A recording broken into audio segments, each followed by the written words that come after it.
በየበጋው በመቶዎች የሚቆጠሩ ትሬንዶች ይመጣሉ። እውነታው ግን ብዙዎቹ እንደደረሱ በፍጥነት ይተፋሉ። ለዚህም ነው በዛሬ ቪዲዮ ላይ በጣም ጠቃሚ በሆነ ነገር ላይ የምናተኩረው። እነዚህ ከዓመት ወደ ዓመት ውብ ሆነው የሚቀጥሉ ከብዙ አልባሳት ጋር የሚሰሩ አለባበስን ቀላል የሚያደርጉ ናቸው። ስለዚህ የሚያምር ሁለገብና ለእያንዳንዱ ሳንቲም ዋጋ ያለው የበጋ ልብስ ለመገንባት ዝግጁ ከሆናችሁ ወደ ዝርዝሩ እንግባ። አንደኛ፣ ቀላል ክብደት ያለው ኬፕ እና ፓንቾ። በእውነት የበለጠ ትኩረት ሊሰጠው የሚገባ የበጋ ልብስ ቀላል ኬፕ እና ፓንቾ ወይም አየር የሚያሳልፍ የሹራብ ሽፋን ነው። እነዚህ በመጀመሪያ ሲታዩ ቀላል ሊመስሉ ይችላሉ፣ ነገር ግን በአንድ ጊዜ በርካታ የበጋ ስታይሎችን ይፈጥራሉ። በባህር ዳርቻ ላይ ባሉ የመዋኛ ልብስና ቢኪኒዎች ላይም ደረብ አርጋችሁ መልበስ ትችላላችሁ። ለምሳ ቀላል የታንክ ቶፕ አርጋችሁ መደረብ ትችላላችሁ። የአየር ሁኔታው ባልተጠበቀ ሁኔታ በሚለዋወጥበት፣ ቀዝቃዛ በሚሆንበት ጊዜ ወይም በጣም ቀላል በሆነ መልክ ላይ ውበትን ለመጨመር በምትፈልጉበት ጊዜ እነዚህ ፐርፌክት አማራጮች ናቸው። ከባድ ካርዲገን ከመሸከም ይልቅ እነዚህ ቀላል ክብደት ያላቸው አልባሳት አየር የተሞላበትና መተንፈስ የሚችል ስሜት እንዲሰማችሁ ያደርጋሉ። ተጨማሪ ገንዘብ ሳታወጡ አዳዲስ ልብሶችን ለመፍጠር ቀላል መንገድም ናቸው። ሁለተኛ፣ የክሮሼት አልባሳትና የሌስ ቶፖች። በየበጋው ጊዜ የማይሽራቸው የክሮሼት እና የዳንቴል ቶፖች አሉ። ምንም ተጨማሪ ጥረት ሳያስፈልጋቸው ውበትን ለልብስ ያመጣሉ።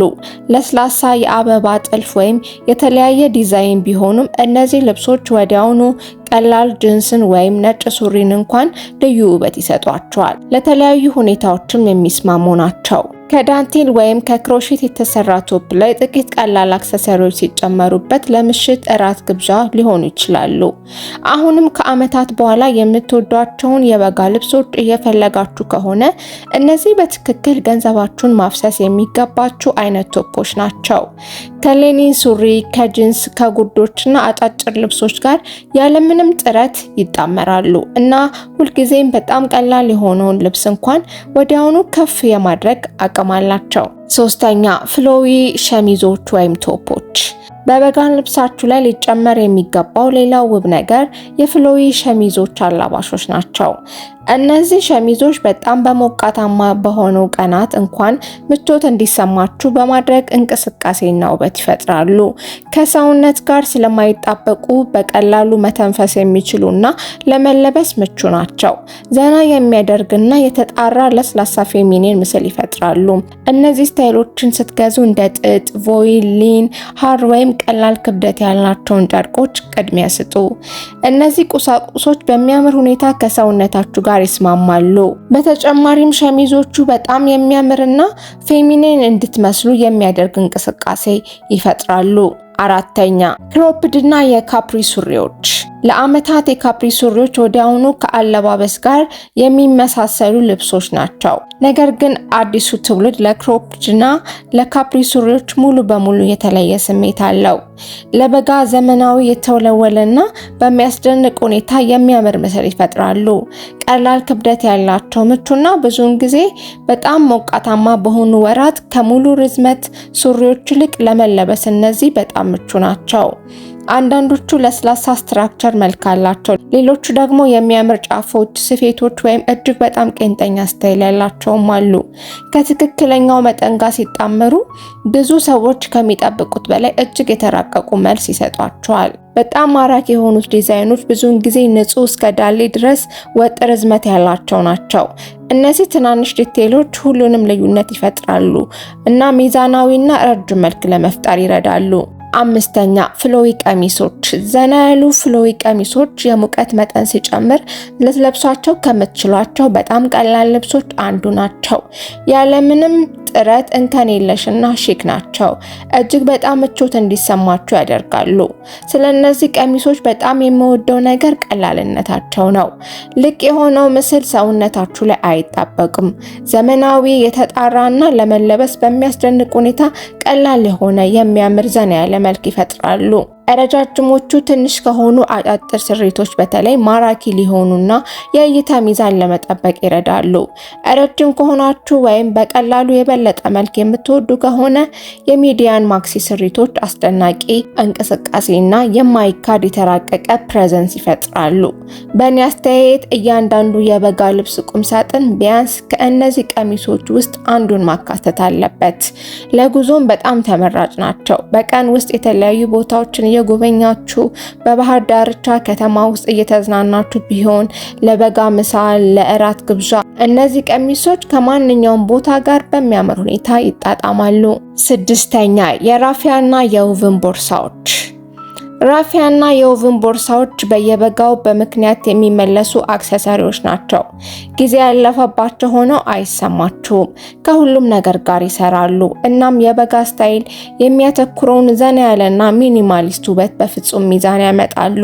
አንዱን ከቀላል ቀሚስ ከጂንስ እና ነጭ ሸሚዝ ጋር አጣምሩ እና ወዲያውኑ የተለየ ውበት ይጨምራል። አንድ ልብስ ከመጠን በላይ ካዥዋል ሳይመስል ኢንቴንሽናል እንዲመስል የሚያደርግ ነገር አላቸው። በዚህ ዓመት ከመቼውም ጊዜ በበለጠ ብዙ አማራጮች አሉ። ለዕለታዊ ስራዎች ትልቅ መጠን ያላቸው የቶት ቦርሳዎች፣ ለከተማ ጉዞዎች የሚያማምሩ የትከሻ ቦርሳዎች፣ ለምሳ ቀናት ስትራክቸርድ የራፊያ የእጅ ቦርሳዎች፣ ለተሻለ እይታ መልክ የውቭን የቆዳ ዲዛይኖች እና ትንሽ የተለየ ነገር ከፈለጋችሁ በቀለማት የሸበረቁ ስሪቶችን ምረጡ።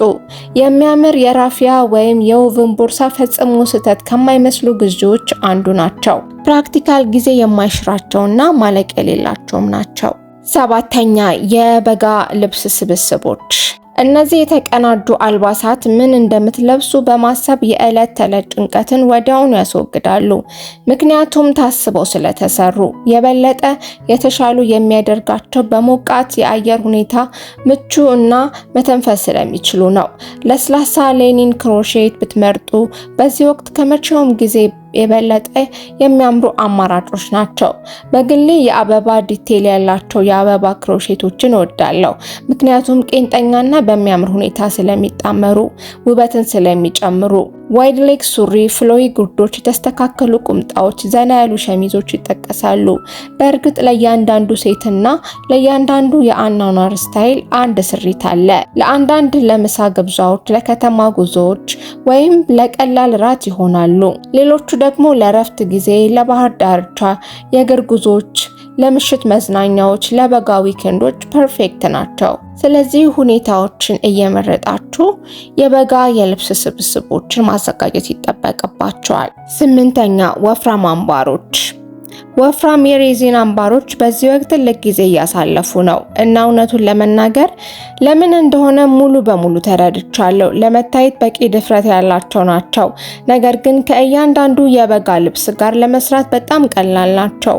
ክሬም የአይቨሪ ከለር ያላቸው ከዞን ጥርስ የሚሰሩ አምባሮች፣ ከቶርቶይስ ቅርፊት የሚሰሩ ቡናማ፣ ካራሜል፣ ሃኒ ቸኮሌት እና ለስላሳ የእብነበረድ አጨራረሶች ያላቸውን አስቡ። እነዚህ ቀለሞች ከሌኒን ጥጥና ከራፊያ አክሰሰሮች ከተሸመኑ ቦርሳዎችና የበጋ ልብሶችን የሚቆጣጠሩ ኒውትራል ሼዶች ጋር በሚያምር ሁኔታ ይዋሃዳሉ። የመወዳቸው ሌላው ምክንያት ብዙ ጥረት ሳያስፈልጋቸው ተጽዕኖ ስለሚፈጥሩ ነው። በርካታ የአንገት ሐብል፣ ቀለበቶች ወይም አምባሮች ከመደርደር ይልቅ በአንድ ወይም በሁለት ወፍራም አምባሮች ላይ በቀላሉ ሙሉውን ልብስ ወዲያውኑ ማሳደግ ትችላላችሁ። አብራችሁን ስለነበራችሁ ከልብ አመሰግናለሁ። ቪዲዮውን ላይክ፣ ሼር ማድረግ እንዳትረሱ። ሀሳብና ጥያቄ ካላችሁ ደግሞ በኮሜንት አስቀምጡልኝ። በቀጣይ በሌላ ቪዲዮ እስከምንገናኝ ሰላም ቆዩኝ።